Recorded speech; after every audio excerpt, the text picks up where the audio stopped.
Some people talk about marriage like it's a living, breathing thing. Like it has its own heartbeat, its own rhythm. If that's true, then mine had a steady pulse. Not exciting, not explosive, but steady. Secure. I used to think that was a good thing. A peaceful kind of love. The kind that doesn't need sparks or chaos to prove itself. 12 years in, I believed that meant we were doing something right. Noah and I met on a rainy spring afternoon in the lobby of an old bookstore downtown. He was leafing through architectural coffee table books.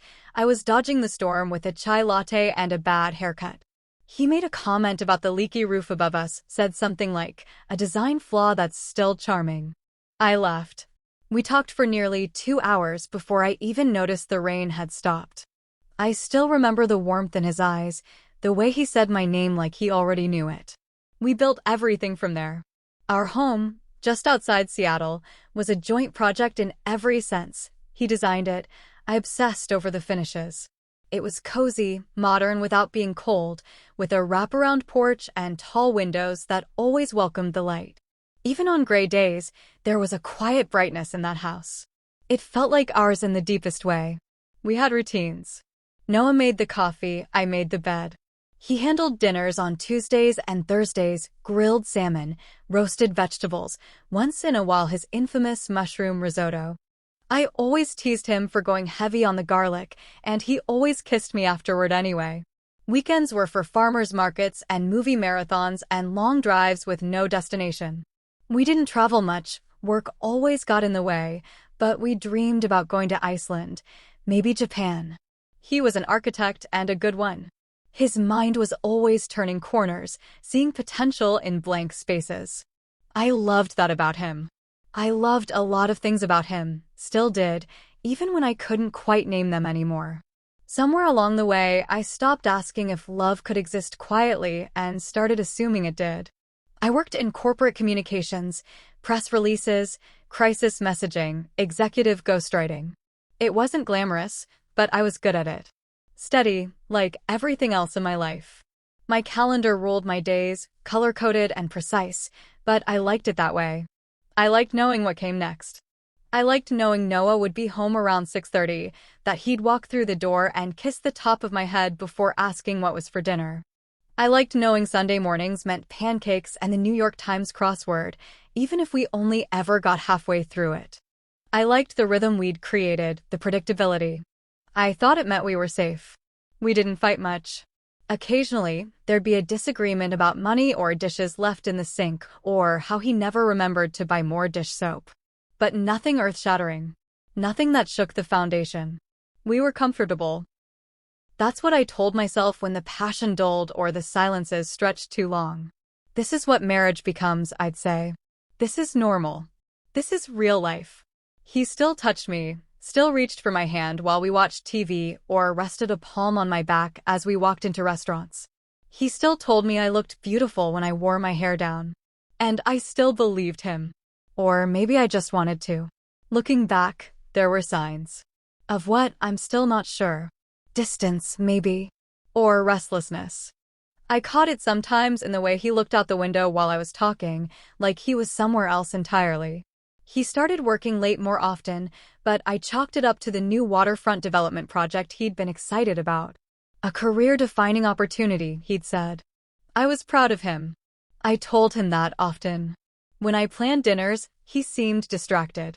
When I asked how his day had gone, he gave clipped answers. But I didn't press. I didn't want to be the kind of wife who nitpicked or hovered. I trusted him. I thought that was enough. We didn't have kids. It wasn't that we didn't want them, we did, at first. But time passed, and life happened, and then it felt like maybe our life was already full. We never had the difficult conversations about it.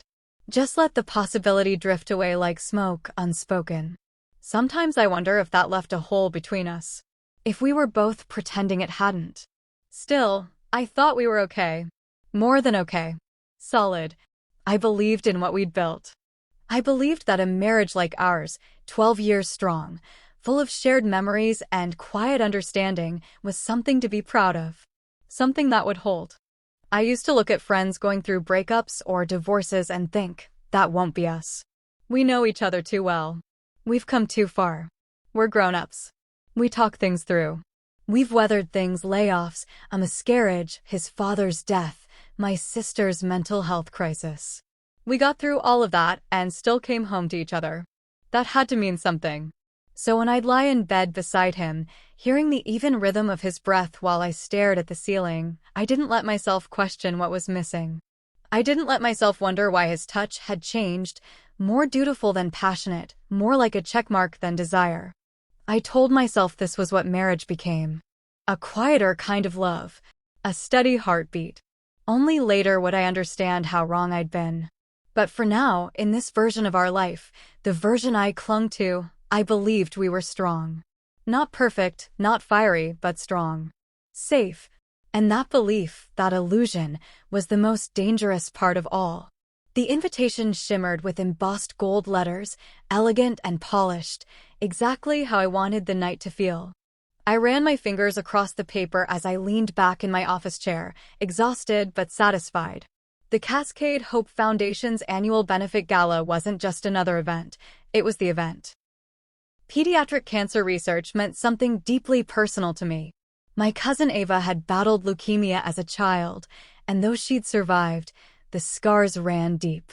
So when they asked me to chair this year's fundraiser, I poured myself into it with everything I had. Weeks of planning bled into late nights and color-coded spreadsheets. I juggled caterers, florists, stage lighting, seating charts, and auction item wrangling like a circus performer who couldn't afford to drop a single ball.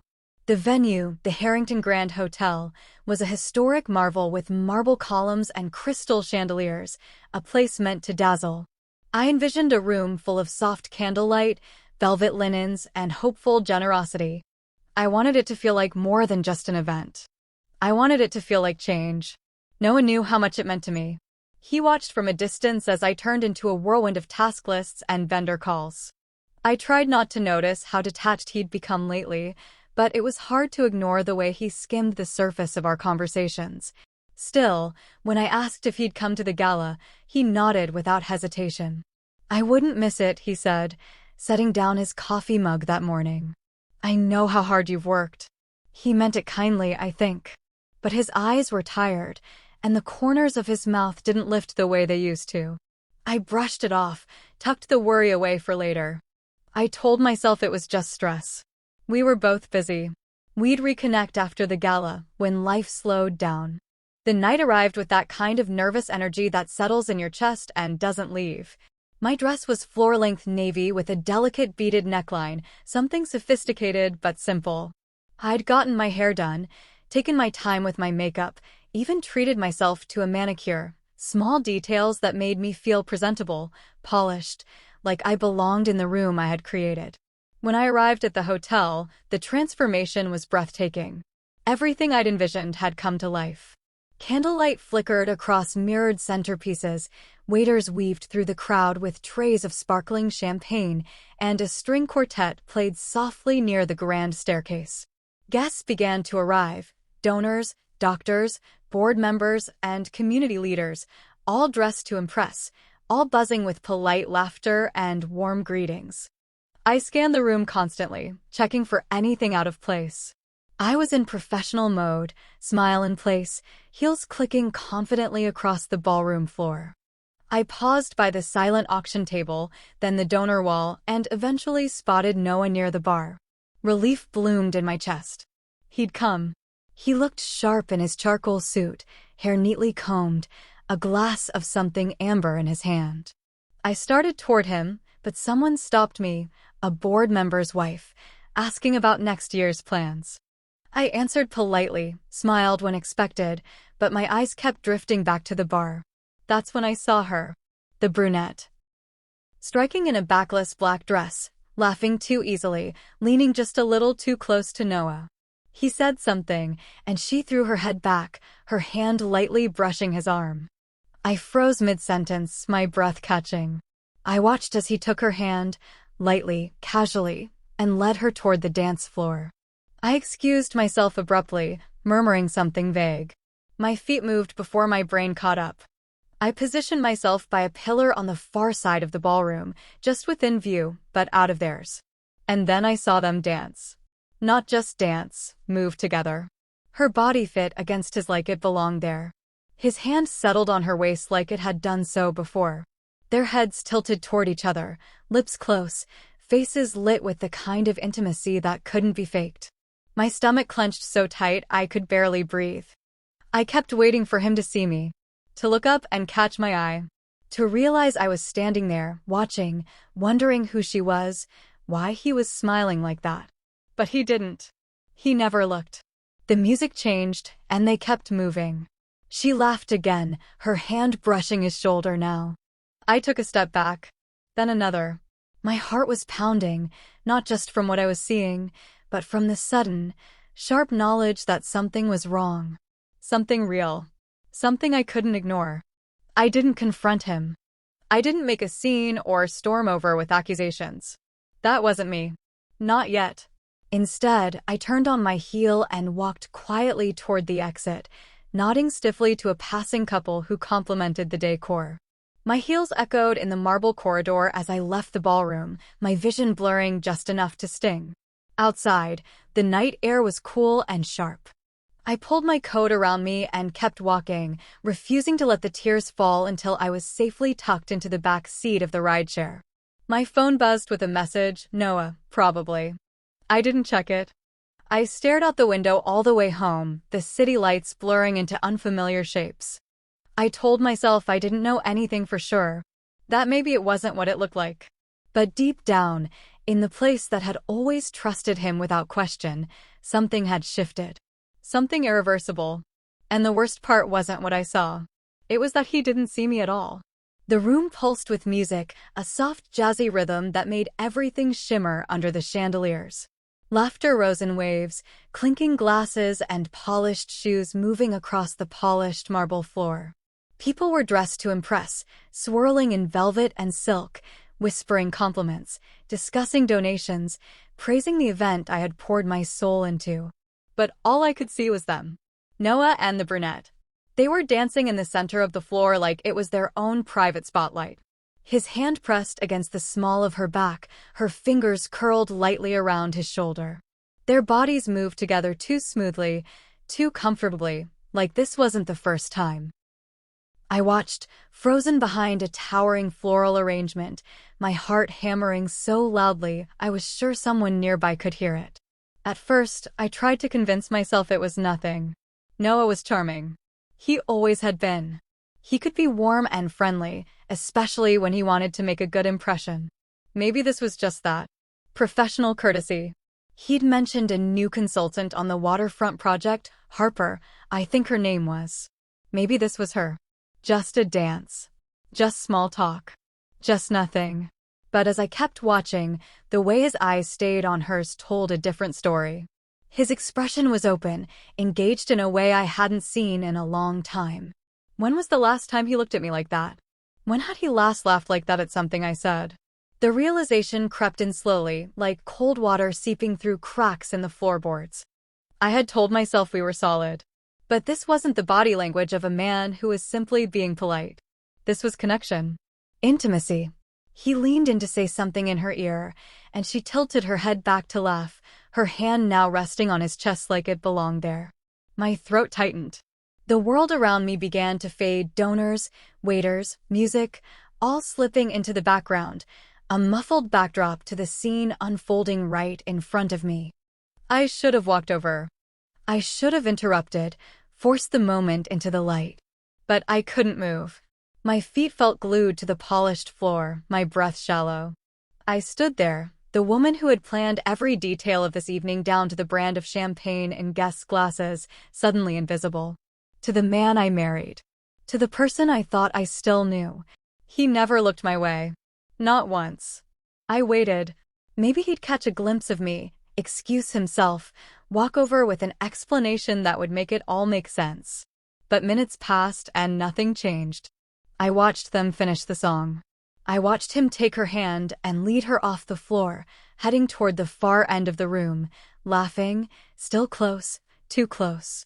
My chest ached. The betrayal hadn't even been spoken yet, and already it was screaming in every nerve of my body. I turned before I could see any more. I walked out slowly, carefully, my posture upright, even though my insides felt like they were caving in. No one noticed. No one stopped me.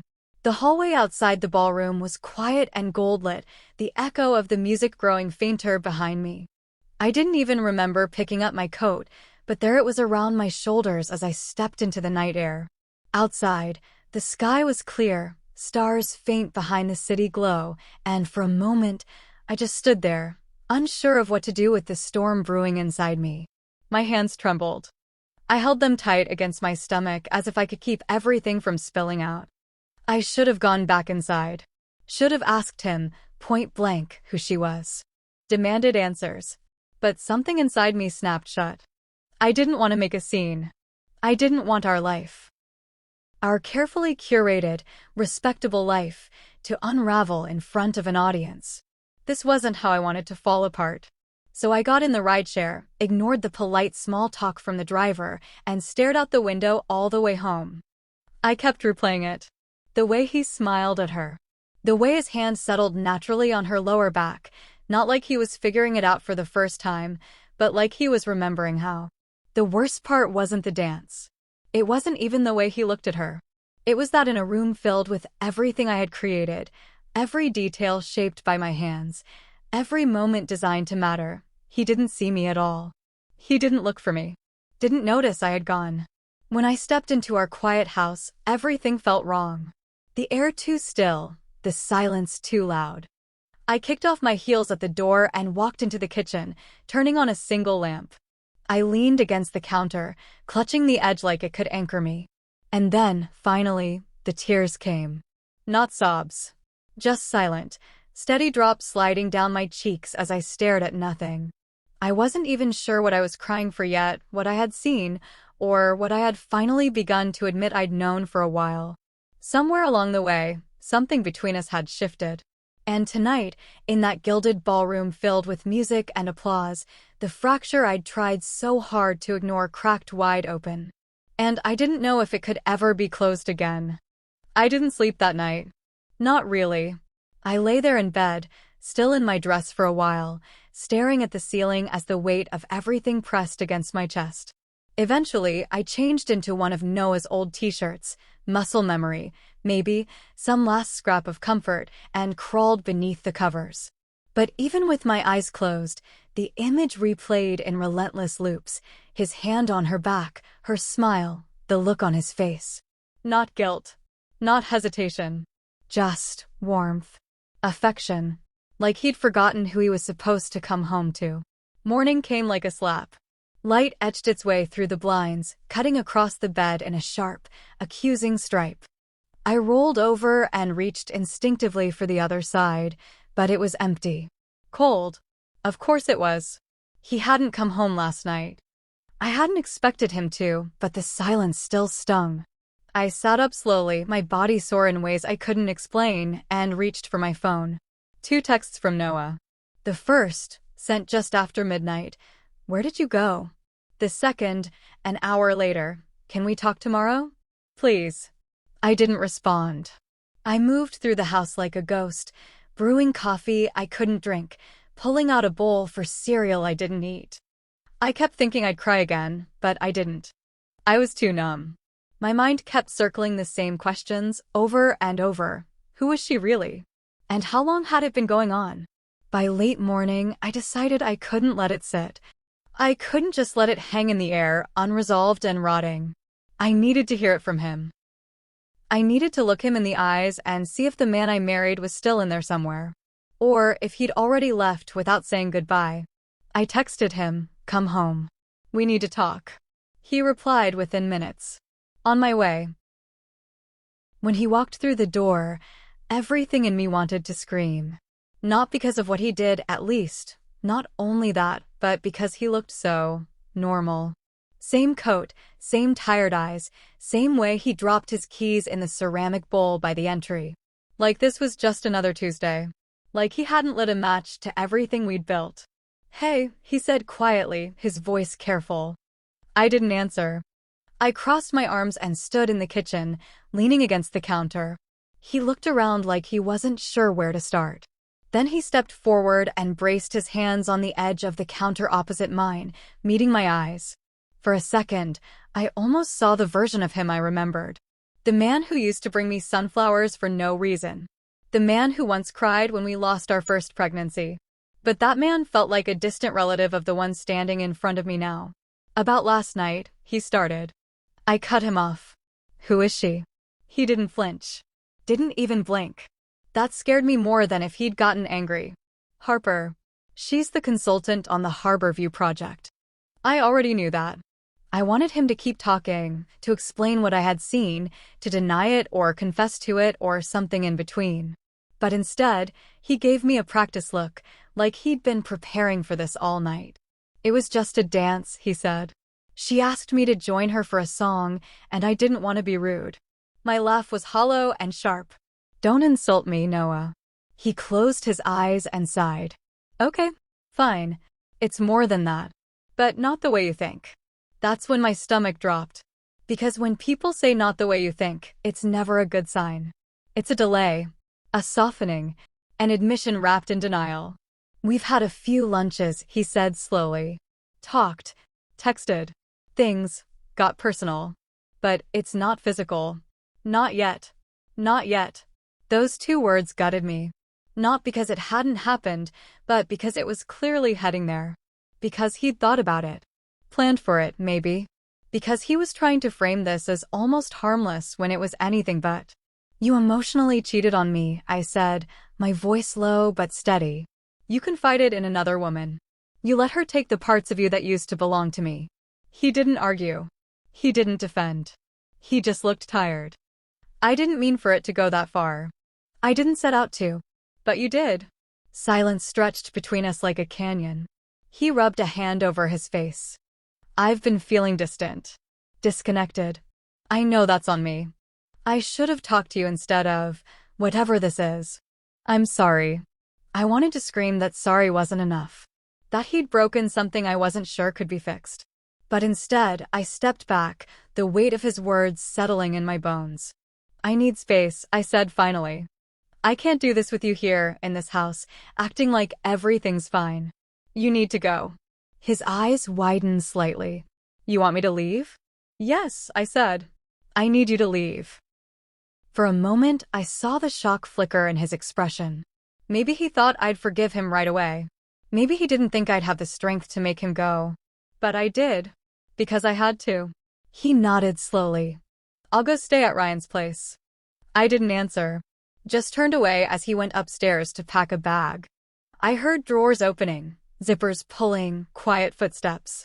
When the door closed behind him, I sat down on the floor of our kitchen and stared at the wall for a long time. I didn't know what came next. But I knew I couldn't let him stay here, not when everything about this house was now haunted by the echo of what he'd almost done. Or maybe already had.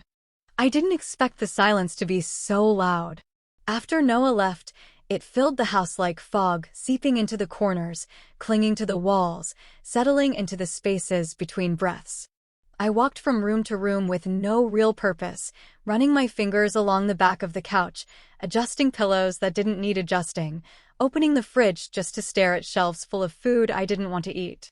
Everything looked the same, but none of it felt familiar anymore. I kept thinking back to what he said, it's not physical. Yet, that single word sat like a stone in my chest. He hadn't denied it. He hadn't even seemed particularly surprised to be caught. And worse, he'd said it like it was some kind of consolation prize. Like I should be grateful the line hadn't been fully crossed. But to me, the line had been obliterated the second he gave her the parts of himself that were once mine. I didn't know how to make sense of it. We weren't perfect, I knew that, but I thought we were solid. Steady. I thought the routines we'd built, the quiet affection we shared, meant we were strong. Maybe boring, yes, but strong. I never once imagined he'd turn to someone else to feel seen. The next day was worse.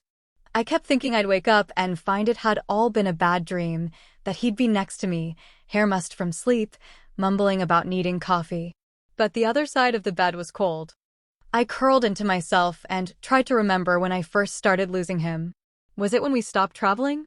When we gave up on having children? When our conversations became logistical instead of emotional. The hardest part wasn't the betrayal, it was how easy it had apparently been for him. How effortlessly he'd slipped into something intimate with someone else while I was busy holding up everything we'd built. Eventually, I couldn't sit still anymore. I needed answers, something concrete to hold on to. So I did what I never imagined I'd do. I started digging. It began small. I opened his laptop, not to snoop, I told myself, but to look for clues, context, anything that might explain how we got here. I remembered his password without thinking.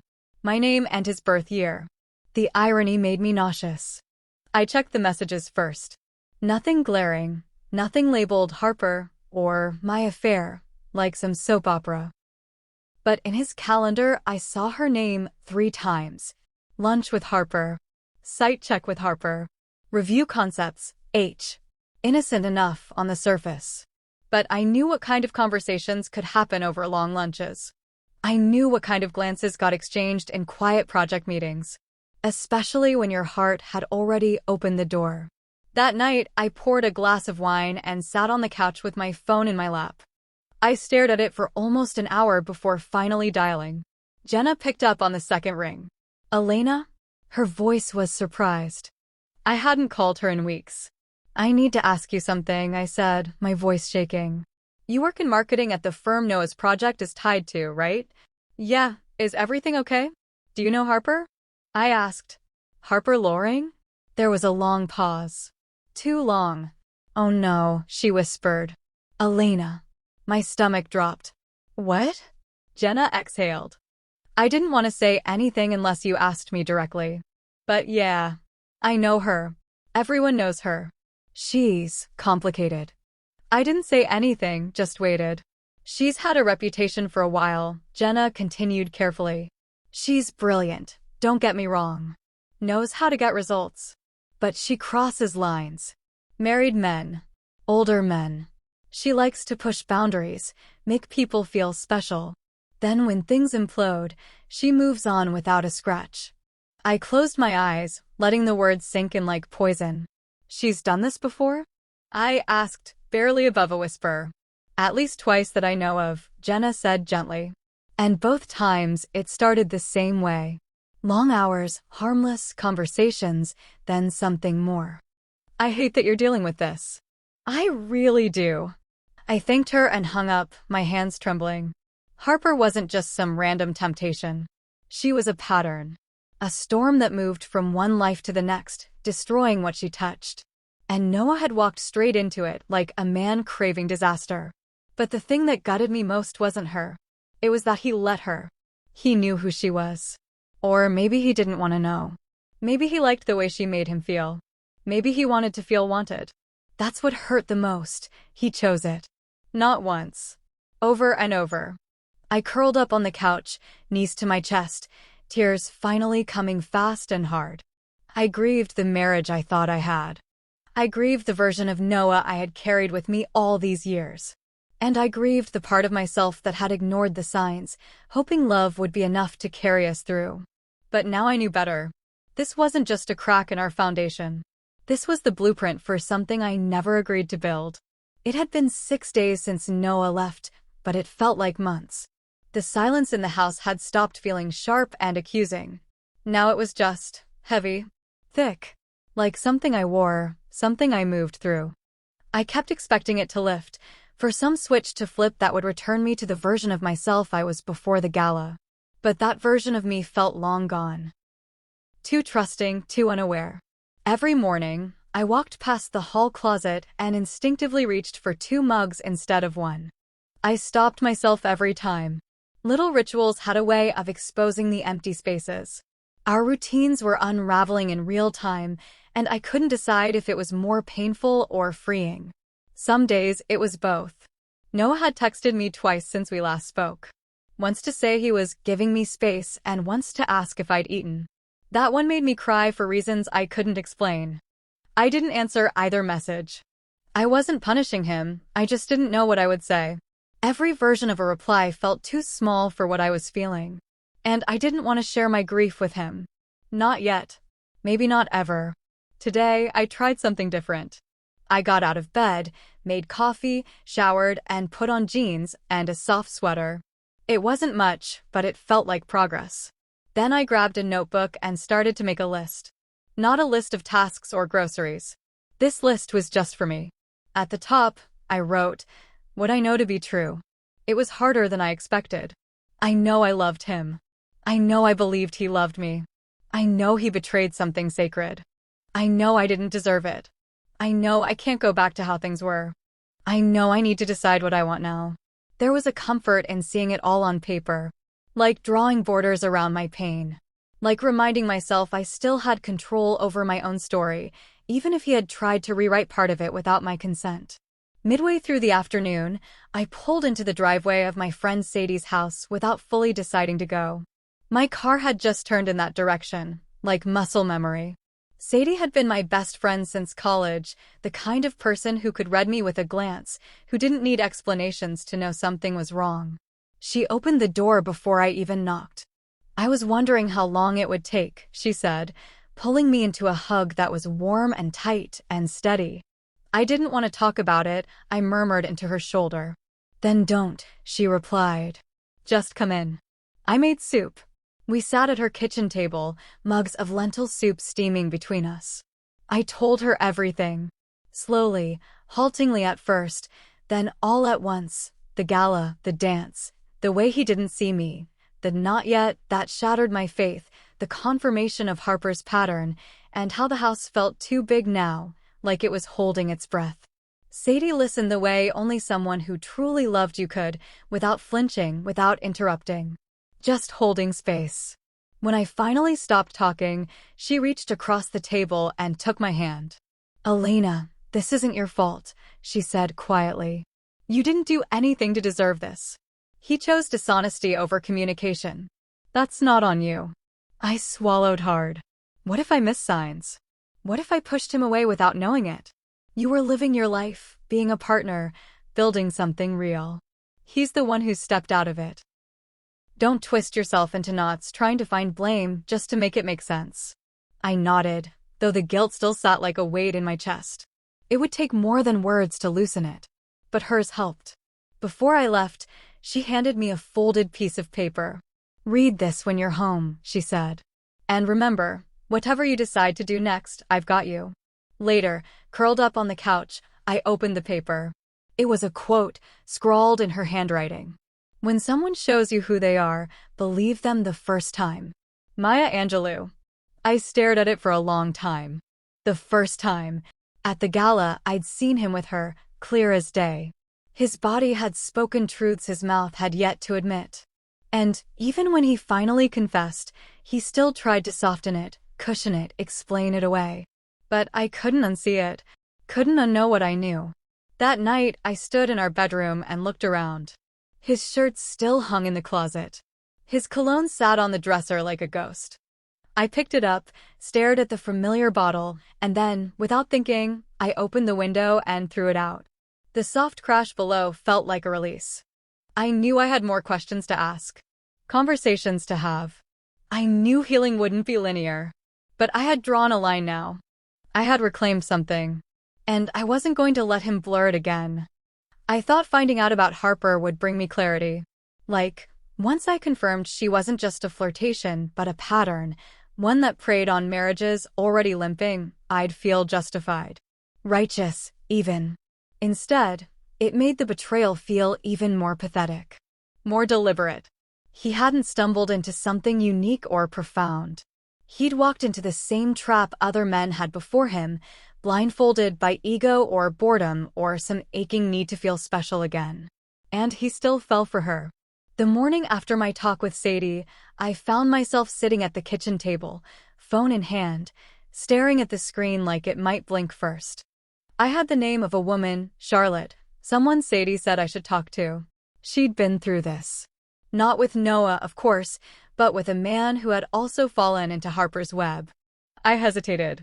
I didn't know what I was expecting from her. Confirmation? A roadmap? A shared grief? But I called anyway. Charlotte's voice was calm, composed. She sounded like someone who had rebuilt herself brick by painful brick. When I explained who I was and why I was calling, there was a long pause, then a soft sigh. She gets in deep before you even realize what's happening, Charlotte said. I used to think it was just about the men. But it's more than that. She feeds off the illusion of intimacy. She wants to feel needed, admired. And she knows exactly how to find the cracks in a marriage.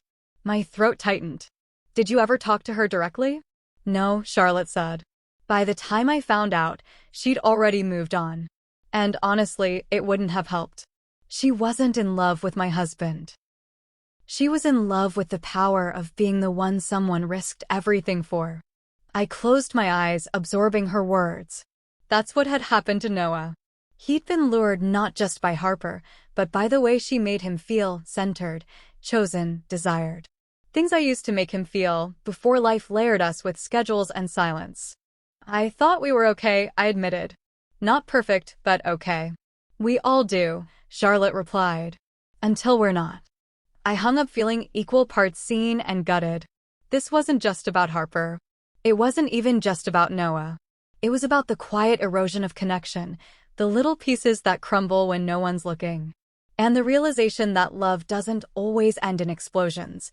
Sometimes it dies in slow motion, while you're making dinner and folding laundry and laughing politely at the same stories you've heard 100 times.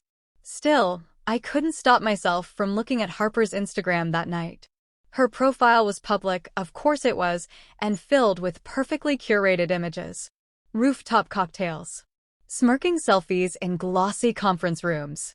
On site again, captions over filtered skylines. Nothing scandalous. Nothing overt. But the comments told another story. Lots of fire emojis. Winks. Too many names I didn't recognize. The entire page felt like a performance, one designed to lure admiration in the form of likes and hearts. I hated how easily I got pulled into it.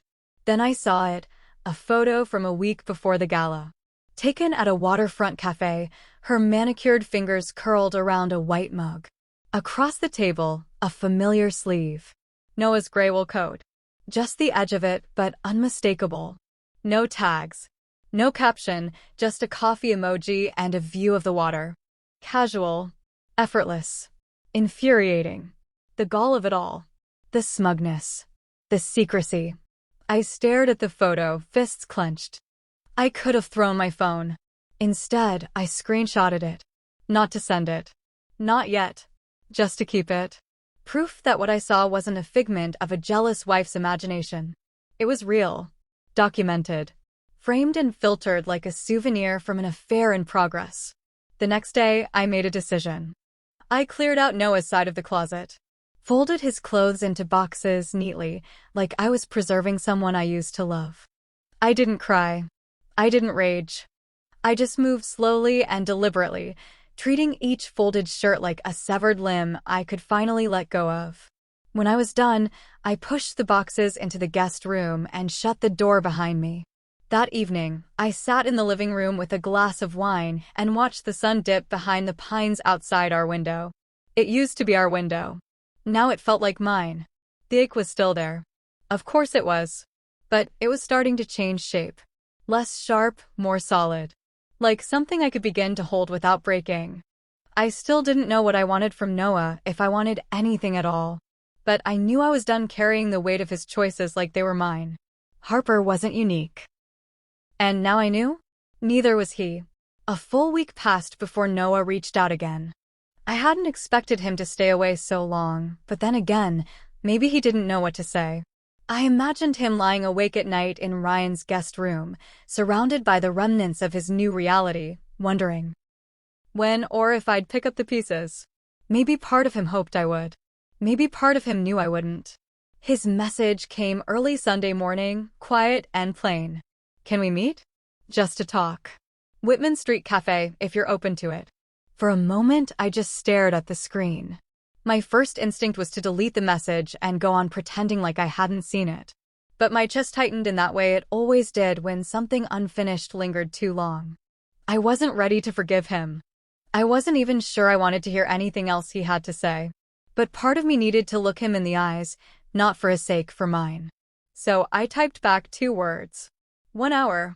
The cafe was quiet when I arrived, the early morning crowd still trickling in. It was a place we used to go often, especially in our early years, before schedules and careers pulled us into separate orbits. I chose a small table in the corner near the window and sat down, unsure what to do with my hands. When he walked in, I saw him before he saw me. He looked thinner. Not physically, but emotionally. Worn down, like someone carrying a weight he hadn't expected to feel. He spotted me and offered a tentative smile, one that didn't reach his eyes. I didn't smile back. "Thanks for meeting me," he said quietly as he slid into the seat across from me. I nodded but said nothing. There was a long pause before he continued. "I've been doing a lot of thinking this week. About everything." I raised an eyebrow. "Just this week?" He flinched a little, but I didn't apologize. Let him feel the sting. I'd been sitting in pain for days. He could sit in discomfort for a few minutes. He nodded, accepting it. "I don't have an excuse," he said. "But I want to be honest with you now. I owe you that much." I folded my arms and waited. "I started talking to Harper a few months ago," he said, voice low. "At first, it was just work. But then she asked about my life. About us. And I don't know. It felt like someone was really listening. It was stupid. I know that now. But at the time, I didn't realize how far I'd already drifted." I looked down at my hands, willing them not to tremble. "So you drifted. And instead of talking to me, you talked to her." "Yes," he admitted. "I was selfish. And weak. I didn't want to face what I was feeling, so I found a distraction." I glanced up at him. "And was it worth it? Was she worth the damage you did to everything we built?" His face twisted, pain etched across it. "No, not even close." I wanted to believe him. But it's hard to believe someone who's already blurred the truth once. I kept thinking of the woman in that backless dress, her fingers on his chest, his smile so easy and familiar. "Not yet," he'd said. But every look, every touch had already crossed a line. "I ended it," he added. "With her. I told her it was over." I blinked. "Why? Because you felt guilty or because you got caught?" His mouth opened, then shut. He looked down at his coffee. "Both," he said finally. "But also because the moment I saw your face at the gala, when I realized you'd seen, I knew I had already broken something I couldn't fix. And I hated myself for it." That confession didn't bring relief. It brought a kind of dull, aching grief. He wasn't trying to win me back with declarations of love. He wasn't even begging. He was simply admitting that he'd failed. And maybe, deep down, he didn't expect forgiveness. "I don't know what you want from me, Noah," I said after a long silence. "An apology? You've given that. Honesty? You're trying. But none of it changes the fact that I don't trust you." "I know," he said. "I don't expect you to trust me. Not now. Maybe not ever. But if there's even the smallest part of you that thinks we could try, really try, I'd do anything to start over." I shook my head slowly. "You can't just go back to the beginning." "No," he agreed. "But maybe we can start from where we are now. With honesty. With therapy. With work. I'm not asking you to forgive me. I'm just asking if you'd sit in a room with me and figure out what's left." It was the first time in days I heard something that didn't sound like manipulation or damage control. He wasn't offering perfection. He was offering effort. I leaned back in my chair, letting his words settle. "I don't know," I said. "I don't know if I have it in me." "That's okay," he replied. "I just needed you to know that I do." When we stood up to leave, he hesitated, then said, "No matter what happens, thank you. For meeting me. For listening." I gave a small nod but said nothing more. Then I turned, walked out into the cool air, and left him standing in the cafe behind me. I didn't look back. Because even though the door wasn't fully closed, it wasn't open either. Not yet. I didn't sleep that night. I didn't cry either. I just lay in bed, staring at the ceiling, running the conversation over and over in my mind like a scratched record that couldn't quite find its way forward. Noah's voice echoed in my head. "If there's even the smallest part of you that thinks we could try." I hated that he'd asked it so gently. I hated that he hadn't begged or defended or dramatized his regret. Instead, he'd offered vulnerability, patience, and maybe, somehow, that was worse. Because now the decision was mine. He wasn't pressuring me. He wasn't trying to manipulate me into forgiveness. He was simply waiting. And that forced me to confront the one question I'd managed to avoid all along. What do I want now? It's easy to define yourself in opposition to someone else's mistake. Easy to say he hurt me, so I get to leave. I get to grieve. I get to take up space in my pain. But now, with the power placed back in my hands, I wasn't sure what to do with it. The idea of therapy hung in the air like a cautious offering.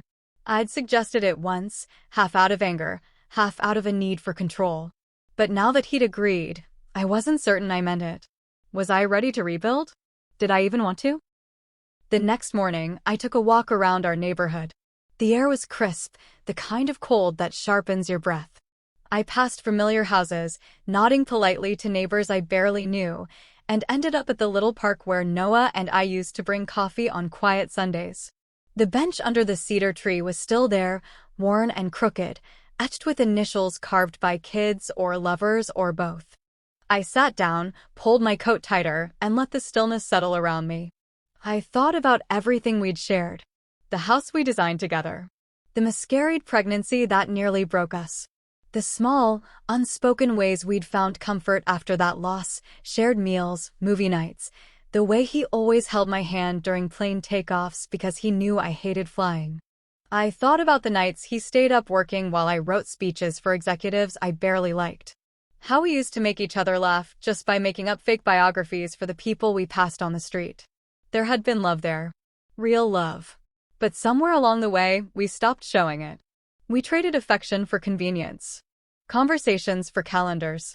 And maybe I let that happen too. Maybe I didn't notice when the silence between us turned from peaceful to loaded. Still, none of that gave him the right to reach for someone else. The bench creaked under my weight as I stood. I didn't have answers yet, but I had clarity. I needed to draw a line, not for him, but for me. Something tangible. Something that said. The cafe door closed behind me with a soft chime, but the sound lingered far longer in my chest than it did in the air. I stood on the sidewalk for a moment, coat pulled tight against the early evening chill, staring out at Whitman Street like it might offer some kind of answer. Cars passed.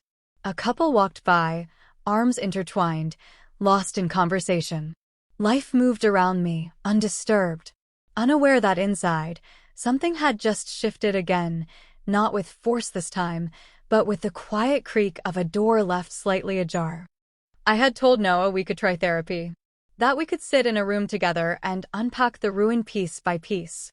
But what I hadn't said, what I hadn't even admitted to myself until that moment, was that I still didn't know if I wanted us back. And for once, that uncertainty didn't terrify me. It felt honest. Mine. My heels clicked against the pavement as I started walking, no destination in mind, just the need to move. To feel my legs beneath me, steady and real. The sun was beginning to dip below the horizon, painting the sky in soft streaks of lavender and gold. I used to love sunsets. Now they felt more complicated, too much beauty wrapped in too many endings. By the time I got home, the porch light had flickered on automatically. I paused before unlocking the door, hand resting against the wood. This house had been the backdrop to our entire marriage. Every memory soaked into the floorboards, every joy and disappointment carved into its walls. Part of me ached just being inside it. But another part, one that had grown louder over the past few weeks, understood it didn't belong to Noah alone. It was mine, too. It always had been. Inside, the air smelled faintly of lavender and wood polish. Clean. Settled. The absence of Noah's presence had transformed the house into something quieter, more reflective. His things were still packed in boxes in the guest room. I hadn't decided what to do with them yet. I wasn't ready to say goodbye, but I also wasn't ready to welcome him back. I curled up on the couch with a blanket and stared out the window, watching the last sliver of sunlight slip behind the trees. I thought about all the versions of myself I had been during this process, the hopeful wife, the blindsided woman, the quiet investigator, the grieving partner, and now, this. Not whole, not healed, but standing. Therapy wouldn't be a fix. It wouldn't rewind time or erase the memory of that dance, or the message behind his words, not yet. But maybe it could offer me clarity. Not just about us, but about me. About what I wanted, where I stood, and how to move forward with or without him. The doorbell rang just as I was setting down my mug. I wasn't expecting anyone. My pulse quickened. When I opened the door, it wasn't Noah. It was my sister, Marin. "I figured you wouldn't answer if I texted first," she said, shrugging with a crooked smile. So I took a chance. Despite everything, I smiled. "Come in." She stepped inside, already pulling off her scarf.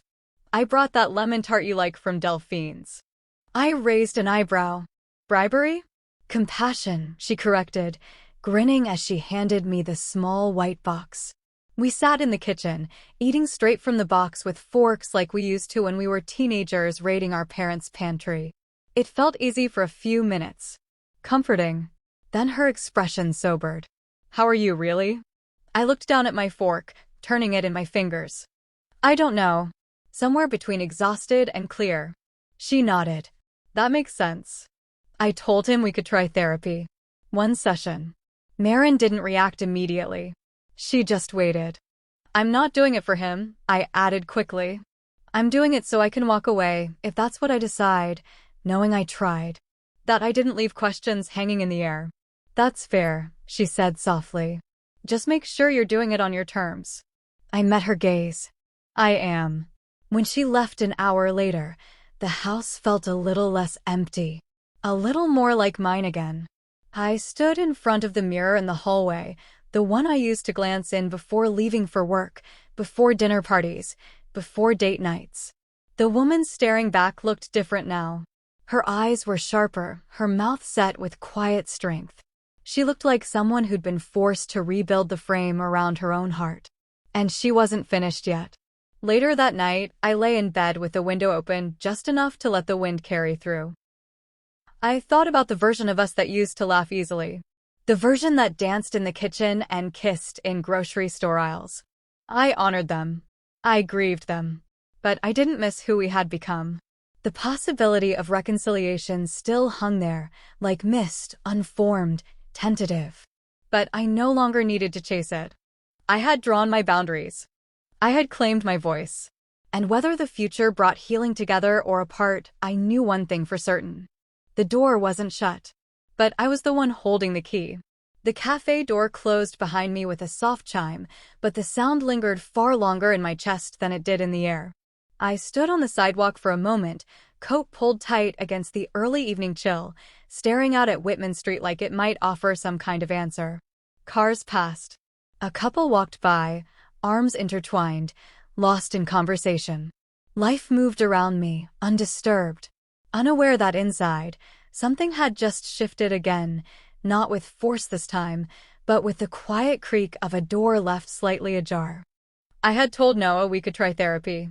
That we could sit in a room together and unpack the ruin piece by piece. But what I hadn't said, what I hadn't even admitted to myself until that moment, was that I still didn't know if I wanted us back. And for once, that uncertainty didn't terrify me. It felt honest. Mine. My heels clicked against the pavement as I started walking, no destination in mind, just the need to move. To feel my legs beneath me, steady and real. The sun was beginning to dip below the horizon, painting the sky in soft streaks of lavender and gold. I used to love sunsets. Now they felt more complicated, too much beauty wrapped in too many endings. By the time I got home, the porch light had flickered on automatically. I paused before unlocking the door, hand resting against the wood. This house had been the backdrop to our entire marriage. Every memory soaked into the floorboards, every joy and disappointment carved into its walls. Part of me ached just being inside it. But another part, one that had grown louder over the past few weeks, understood it didn't belong to Noah alone. It was mine, too. It always had been. Inside, the air smelled faintly of lavender and wood polish. Clean. Settled. The absence of Noah's presence had transformed the house into something quieter, more reflective. His things were still packed in boxes in the guest room. I hadn't decided what to do with them yet. I wasn't ready to say goodbye, but but I also wasn't ready to welcome him back. I curled up on the couch with a blanket and stared out the window, watching the last sliver of sunlight slip behind the trees. I thought about all the versions of myself I had been during this process: the hopeful wife, the blindsided woman, the quiet investigator, the grieving partner, and now, this. Not whole, not healed, but standing. Therapy wouldn't be a fix. It wouldn't rewind time or erase the memory of that dance, or the message behind his words. Not yet. But maybe it could offer me clarity. Not just about us, but about me. About what I wanted, where I stood, and how to move forward with or without him. The doorbell rang just as I was setting down my mug. I wasn't expecting anyone. My pulse quickened. When I opened the door, it wasn't Noah. It was my sister, Marin. "I figured you wouldn't answer if I texted first," she said, shrugging with a crooked smile. So I took a chance. Despite everything, I smiled. "Come in." She stepped inside, already pulling off her scarf. "I brought that lemon tart you like from Delphine's." I raised an eyebrow. "Bribery?" "Compassion," she corrected, grinning as she handed me the small white box. We sat in the kitchen, eating straight from the box with forks like we used to when we were teenagers raiding our parents' pantry. It felt easy for a few minutes. Comforting. Then her expression sobered. "How are you, really?" I looked down at my fork, turning it in my fingers. "I don't know. Somewhere between exhausted and clear." She nodded. "That makes sense." I told him we could try therapy. One session. Marin didn't react immediately. She just waited. "I'm not doing it for him," I added quickly. "I'm doing it so I can walk away, if that's what I decide, knowing I tried. That I didn't leave questions hanging in the air." "That's fair," she said softly. "Just make sure you're doing it on your terms." I met her gaze. "I am." When she left an hour later, the house felt a little less empty. A little more like mine again. I stood in front of the mirror in the hallway, the one I used to glance in before leaving for work, before dinner parties, before date nights. The woman staring back looked different now. Her eyes were sharper, her mouth set with quiet strength. She looked like someone who'd been forced to rebuild the frame around her own heart. And she wasn't finished yet. Later that night, I lay in bed with the window open just enough to let the wind carry through. I thought about the version of us that used to laugh easily. The version that danced in the kitchen and kissed in grocery store aisles. I honored them. I grieved them. But I didn't miss who we had become. The possibility of reconciliation still hung there, like mist, unformed, tentative. But I no longer needed to chase it. I had drawn my boundaries.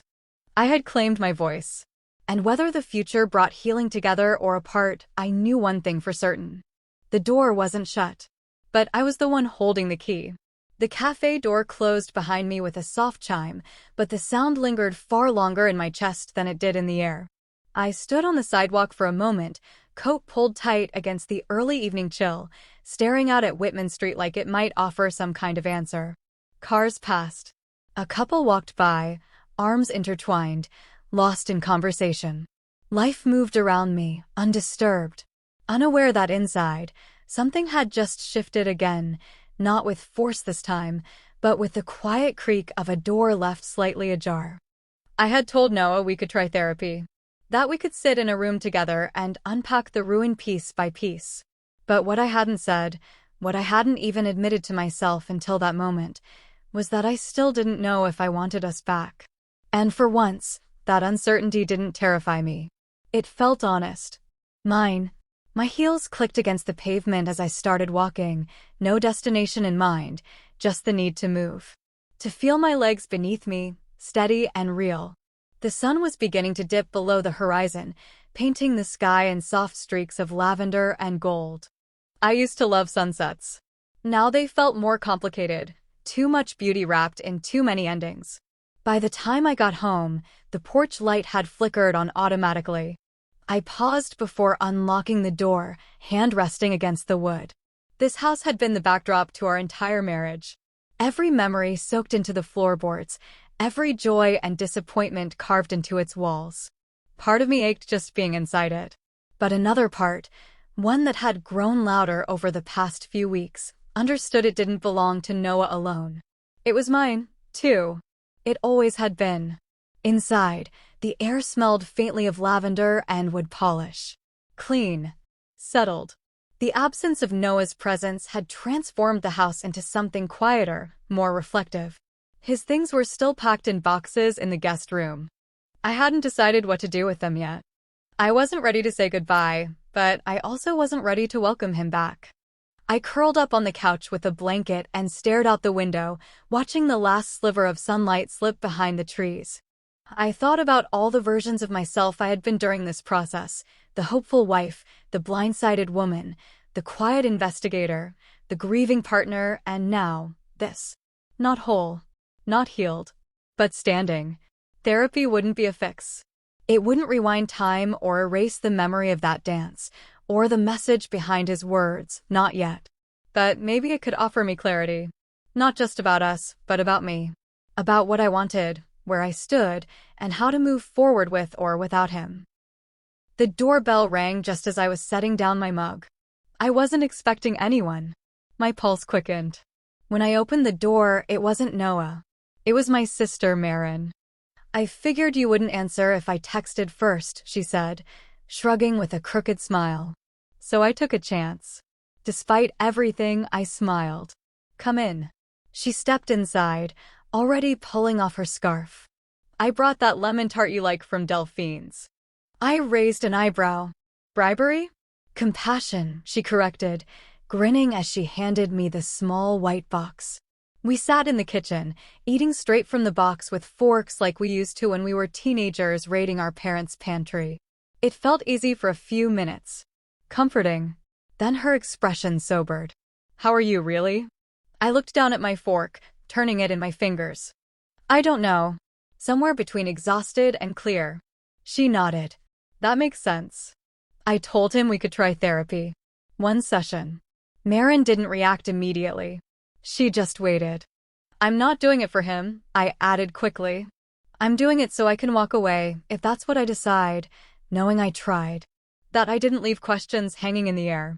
"That's fair," she said softly. "Just make sure you're doing it on your terms."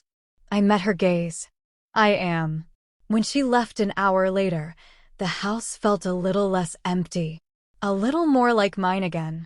I stood in front of the mirror in the hallway, the one I used to glance in before leaving for work, before dinner parties, before date nights. The woman staring back looked different now. Her eyes were sharper, her mouth set with quiet strength. She looked like someone who'd been forced to rebuild the frame around her own heart. And she wasn't finished yet.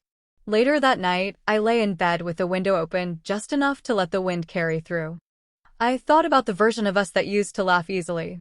The version that danced in the kitchen and kissed in grocery store aisles. I honored them. I grieved them. But I didn't miss who we had become.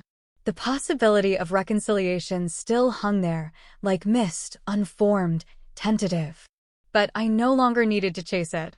I had drawn my boundaries. I had claimed my voice. And whether the future brought healing together or apart, I knew one thing for certain. The door wasn't shut. But I was the one holding the key.